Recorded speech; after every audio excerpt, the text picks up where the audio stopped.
Pues muchas gracias, señora presidenta. Señorías, bueno, pues les agradezco a todos el tono y voy a intentar responder a algunas de las cuestiones o incluso puntualizar algunas otras. Lo primero que tengo que decir es que el Ministerio de Justicia no es el Consejo General del Poder Judicial. ¿Qué quiero decir con esto? Lo primero, que nada tengo que decir sobre el acuerdo de amparo concedido al juez Llarena, al instructor de la causa especial en el Tribunal Supremo.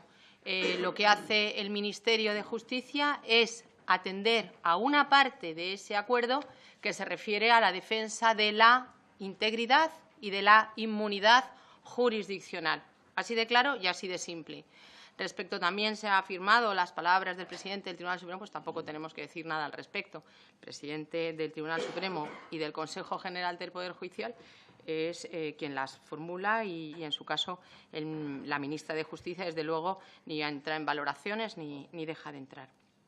El Ministerio de Justicia, en segundo lugar, pues no defiende o se mueve por corporaciones o de acuerdo a reclamaciones de las asociaciones. Esto sería en mi caso, sería una falta de responsabilidad en la medida en que nos debemos, el Gobierno de España, se debe a los intereses generales. Y si se fijan ustedes, a lo largo de mi intervención he pretendido explicarles y he pretendido trasladar la minuciosidad del estudio, del análisis, desde ámbitos estrictamente jurídico-técnicos procesales, con derecho nacional y con derecho internacional, porque estamos ante una cuestión efectivamente grave e importante.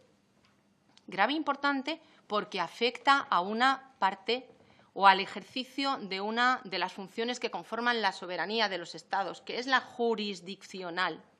Y sí afecta.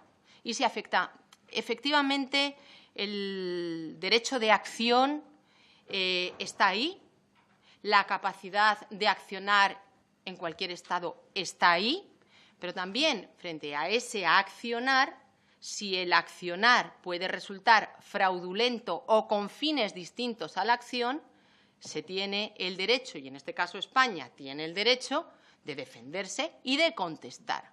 Porque ese accionar, se debía de haber hecho en España. Porque es aquí donde se está desarrollando la causa especial. Y es aquí donde, en su caso, se tendrían que hacer esas alegaciones. Y cuando, a través de esa demanda, lo que se pretende cuestionar es a España, ya incumbe a España. Ya incumbe a España. Ya incumbe al Estado español, ya incumbe al Gobierno de España. Cuando, por ejemplo, se pretende prefabricar una causa de recusación fuera de nuestras fronteras. Tenemos que decir, mire usted, no, si usted cree que puede alegar esto, hágalo en España, que es donde compete, que es donde estamos, que es donde procede esa actuación. Decía que no nos movemos por intereses asociativos en modo alguno, como tampoco ha habido una rectificación o unas dudas o un ir y venir, no. Hemos ido actuando paso a paso conforme se iban desarrollando los informes técnico-jurídicos, conforme íbamos conociendo acciones que se iban a realizar o no por otros Estados, conforme íbamos avanzando en algo que a mí me parece que es un ejercicio de responsabilidad, que es el pensamiento y el sosiego jurídico procesal. Lo repito, esa es la función que desde el Ministerio de Justicia hemos intentado hacer las cosas bien.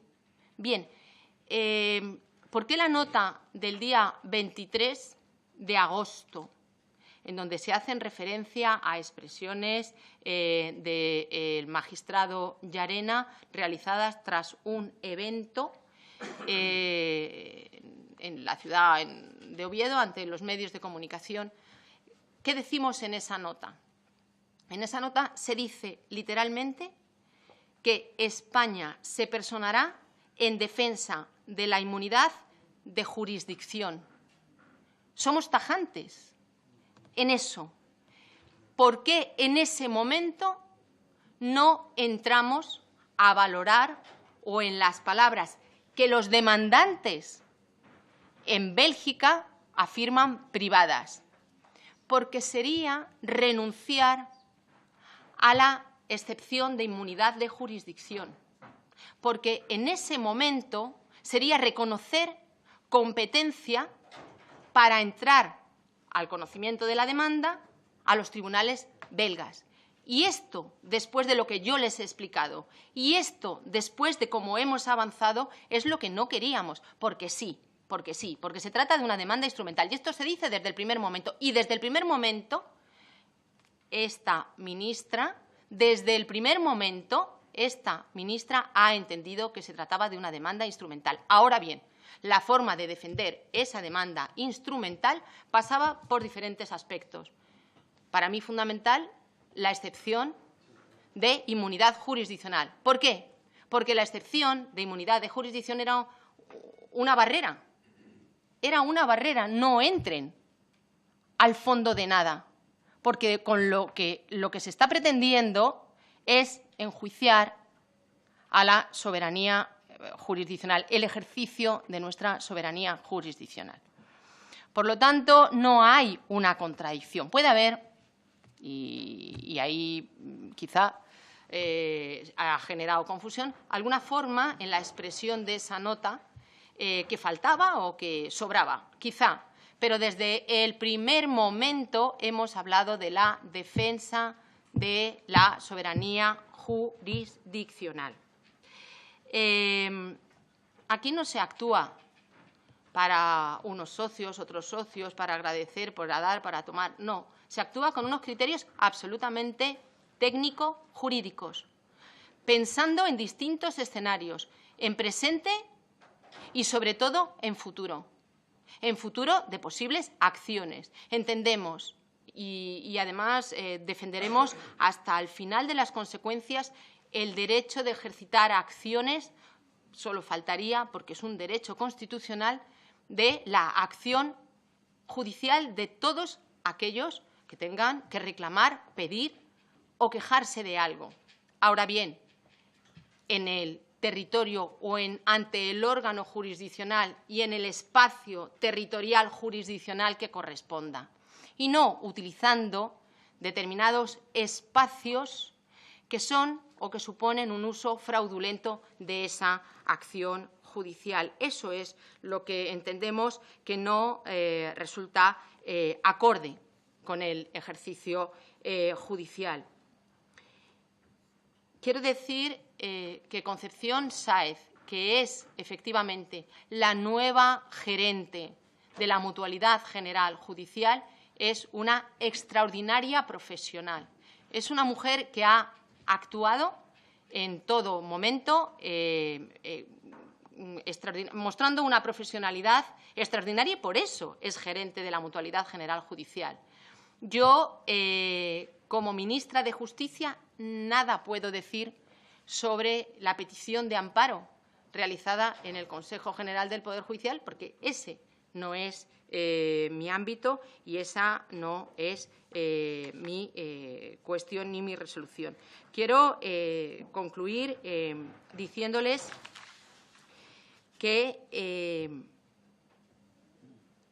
el Ministerio de Justicia y el Gobierno de España ha ejercido y ha tratado esta cuestión con absoluta responsabilidad, con absoluta objetividad, con absoluta visión de Estado, porque hacía falta seriedad en una cuestión complicada, decía, y compleja. Y quiero concluir, señora presidenta, recordando solamente, y aunque no sea objeto de esta comparecencia, que son 957 las mujeres muertas por violencia de género. Y quiero, y así lo haré en cada uno de los actos que intervenga, contabilizar algo que nos afecta a todos, algo que es ya un problema de Estado al que se tiene que dar una respuesta de Estado. Recordemos hoy que ya el número de mujeres asesinadas por un machismo constante es el de 957, señorías, 957. Muchísimas gracias.